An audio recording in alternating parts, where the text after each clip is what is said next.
Shalom, shalom à vous, peuple de Dieu, dans le nom puissant du Seigneur Jésus-Christ de Nazareth. Bienvenue dans cette émission qui est question sur l'enlèvement de l'Église. Nous sommes ici pour traiter vraiment cette question concernant l'enlèvement de l'Église parce que bientôt le Seigneur Jésus-Christ revient et il est très important que nous soyons prêts, l'Église soit prête pour aller dans le royaume des cieux. Alors, nous allons dans cette émission traiter le thème garder sa lampe allumée pour être enlevé. Garder sa lampe allumée pour être enlevé. Et pour cela, nous allons lire un passage biblique. Mais avant de lire le passage biblique, nous allons d'abord prier afin que le Seigneur prenne le total contrôle de ce moment. Éternel Dieu tout-puissant et véritable Père, que ton Saint-Esprit convainc chacun du péché, de la justice et du jugement, afin que, Seigneur, tout se prépare pour l'enlèvement. Seigneur, permets à ce que ta parole soit expliquée par la puissance de ton esprit, au nom de Jésus-Christ. Amen. Alors, comme ça, nous allons donc lire le passage biblique dans Matthieu chapitre 25, à partir du premier verset au verset 12. Et comme ça, je passe la parole au serviteur Xavier. Amen. Amen. Shalom, shalom, peuple de Dieu. Nous allons lire la parole de Dieu. Matthieu chapitre 25, à partir du verset 1 jusqu'au verset 12, il est écrit.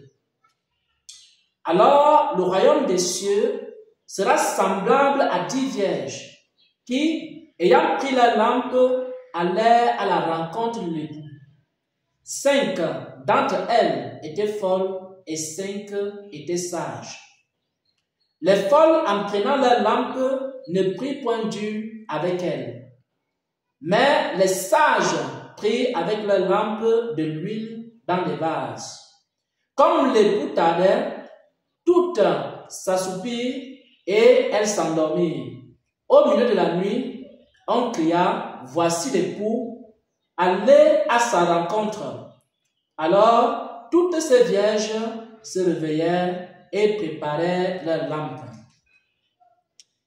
Les vierges folles dirent aux vierges sages, donnez-nous de votre huile, car nos lampes s'éteignent. Les sages leur répondirent, non, il n'y en aurait pas assez pour nous et pour vous. Allez plutôt chez ceux qui en vendent et achetez-en pour vous. Pendant qu'elles allaient en acheter, c'est-à-dire pendant que les vierges folles allaient acheter de l'huile, l'époux arriva. Celles qui étaient prêtes, c'est-à-dire les vierges sages, entrèrent avec lui dans la salle des noces et la porte fut fermée. Plus tard, les vierges folles vinrent et dirent, « Seigneur, Seigneur, ouvre-nous. » Mais le Seigneur répondit, « Je vous le dis, en vérité, je ne vous connais pas. » Amen. Amen. Alors, nous voyons ici que le Seigneur Jésus nous parle des vierges. Donc, il est question de l'Église qui doit se préparer. Mais là, nous allons, parce que dans cette émission, nous allons traiter cette parole du point de vue révélation et du point de vue biblique. Parce que le serviteur de Dieu, Xavier, va nous enseigner sur le point de vue biblique. Et la servante divine va donner une révélation que le Seigneur lui a accordée parce que le Seigneur lui a parlé sur ce point concernant les vierges sages et les vierges folles. C'est pour cela que je vais remettre la parole à la servante divine afin qu'elle nous dise ce que le Seigneur lui avait dit dans cette vision. La sœur. Amen. Amen. Shalom, shalom, mon frère. Shalom. Shalom, peuple de Dieu. En fait, un jour, quand nous étions en train de prier, j'ai vu le ciel s'ouvrir. Et lorsque le ciel s'est ouvert, j'ai vu comme un ange qui est descendu du ciel avec une citerne pleine d'huile. Et il a donné l'instruction aux personnes qui étaient là de venir avec leurs lampes et aussi avec des outres. Il y a donc des personnes qui sont venues avec des lampes et des outres comme l'ange avait demandé, mais d'autres sont venus uniquement avec les lampes. Il a donc rempli les lampes et les outres pour ceux qui en avaient, et il a aussi rempli des lampes pour ceux qui en avaient juste. Et plus tard, il a dit à ces personnes Il y a un chemin que vous allez parcourir pour atteindre votre salut. Et ces lampes vont vous éclairer jusqu'à la destination.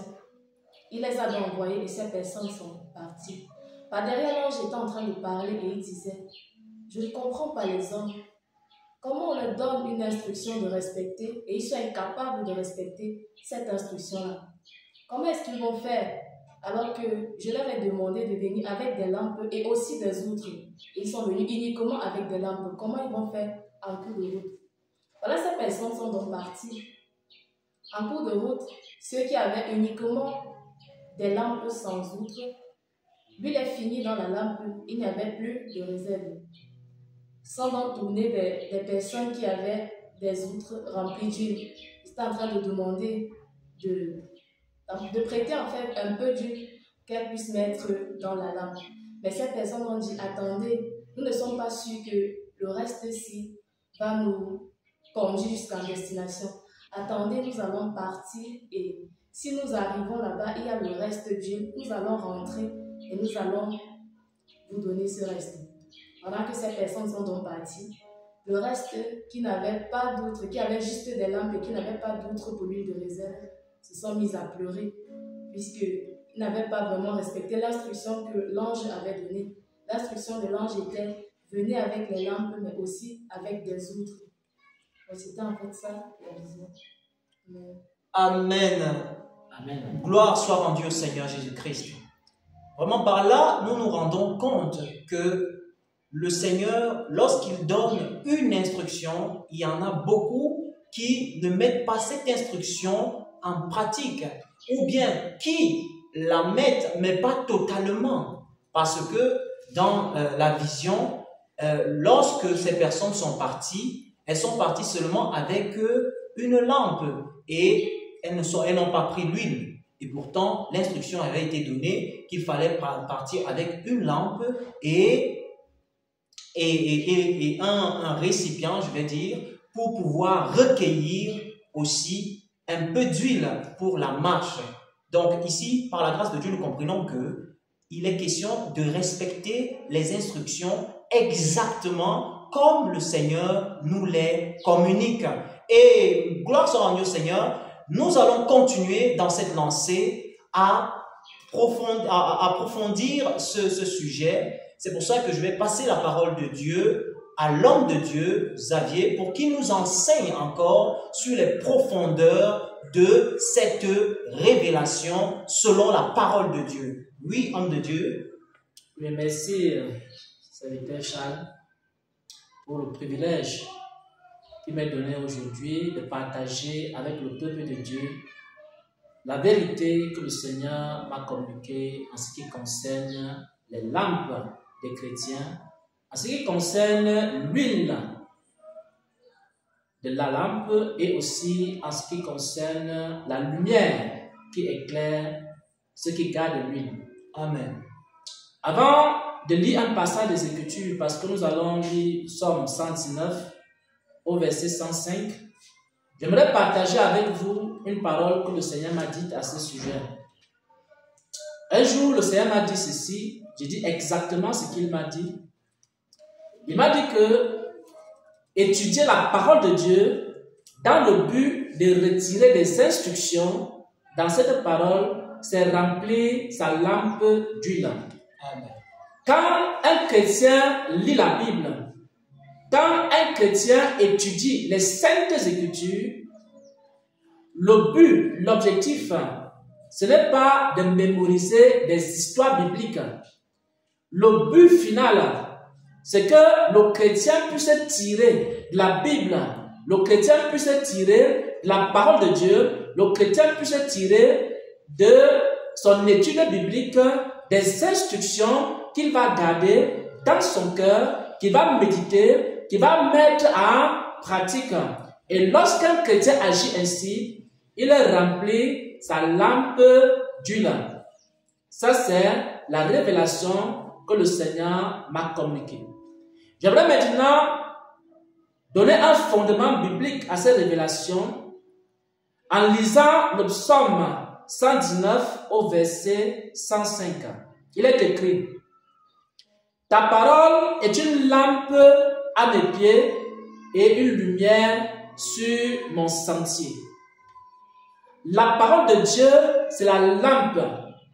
Et dans chaque église où les hommes et les femmes se préparent à l'enlèvement de l'église, les gens étudient la parole de Dieu.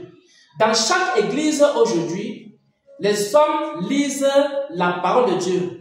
Mais il y a une chose qui manque dans certaines églises, c'est que les hommes étudient cette parole, mais ils ne retirent pas de la parole de Dieu des instructions. Parce que lorsque vous lisez la Bible, il faut retirer de chaque lecture, de chaque étude biblique que vous faites, des instructions. Et quand vous retirez ces instructions, alors vous remplissez votre lampe d'huile. Et l'huile représente quoi? Ça représente les instructions du Seigneur. Un chrétien qui garde les instructions du Seigneur, alors c'est un chrétien qui a de l'huile dans sa lampe. Et si vous gardez beaucoup d'instructions, alors vous avez beaucoup d'huile. Si vous gardez peu d'instructions, alors vous avez peu d'huile.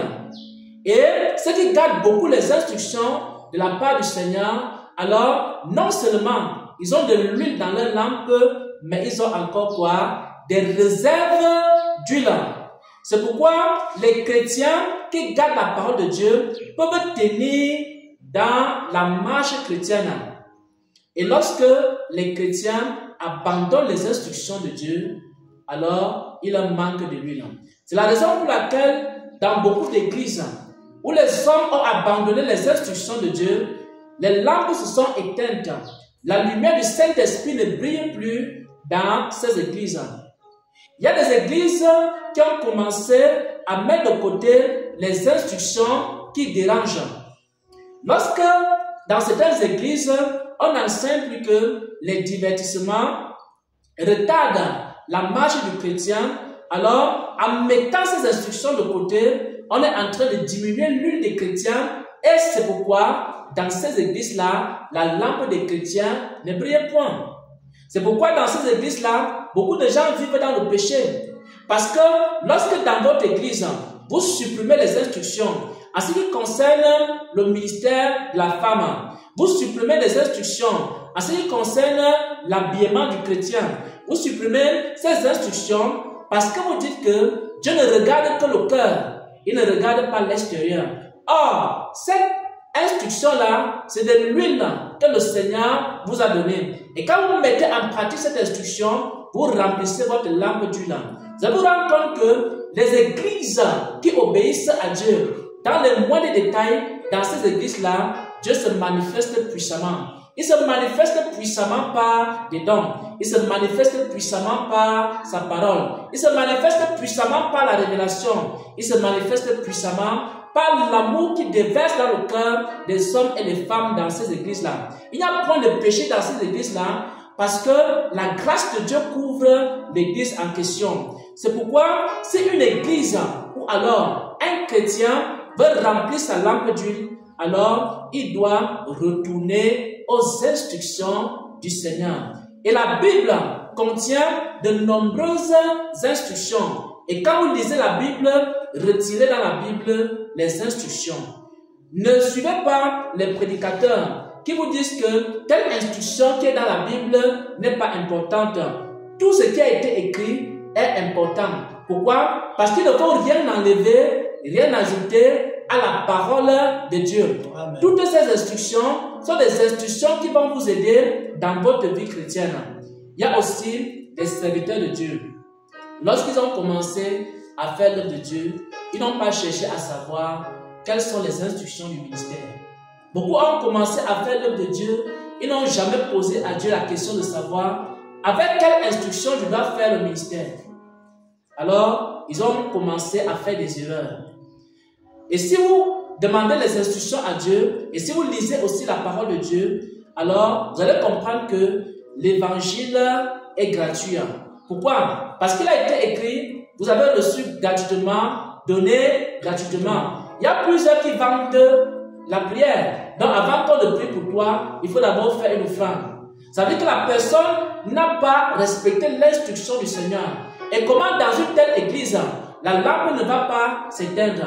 La lampe du prédicateur d'abord, qui prie pour les malades en leur demandant l'argent, la lampe de ce prédicateur va s'éteindre.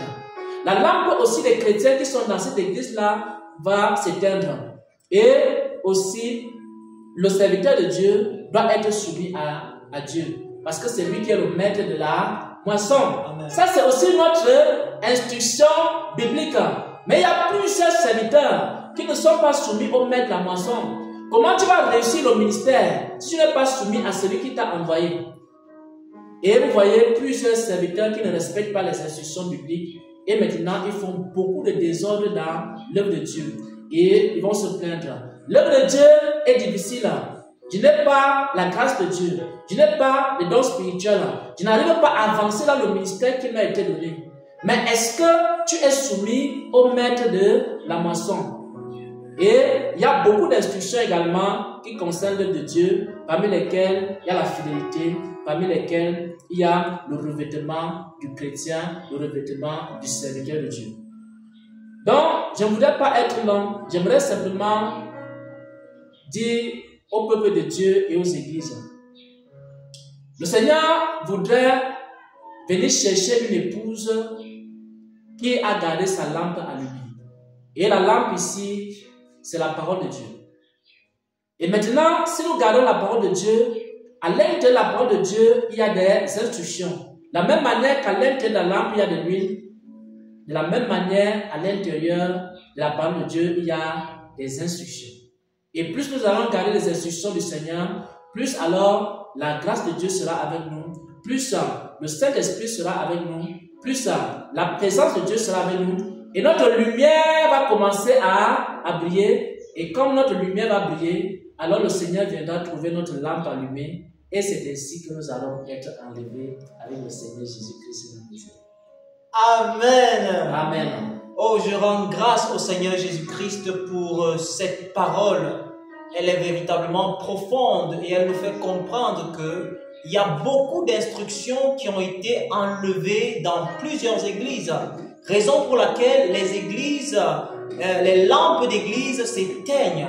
Des églises où le Saint-Esprit ne se manifeste pas. Peut-être le Saint-Esprit avait commencé à se manifester, mais à un certain moment, le Saint-Esprit a cessé parce que il ne collabore pas avec des insoumis. Une personne ou une église qui n'est pas soumise aux instructions du Seigneur est une église qui chasse le Saint-Esprit. Donc voilà, vraiment, par la grâce de Dieu, nous avons compris ce que le Seigneur nous dit par son serviteur en amenant la compréhension à ce qui concerne les instructions du Seigneur sur l'Église, sur le serviteur et en effet sur l'œuvre de Dieu. Donc nous bénissons déjà Dieu pour tout ceci et voilà, nous sommes arrivés au terme de cette émission. Question sur l'enlèvement de l'Église. Nous vous disons merci de nous avoir écoutés et nous allons recommander la fin entre les mains du Seigneur.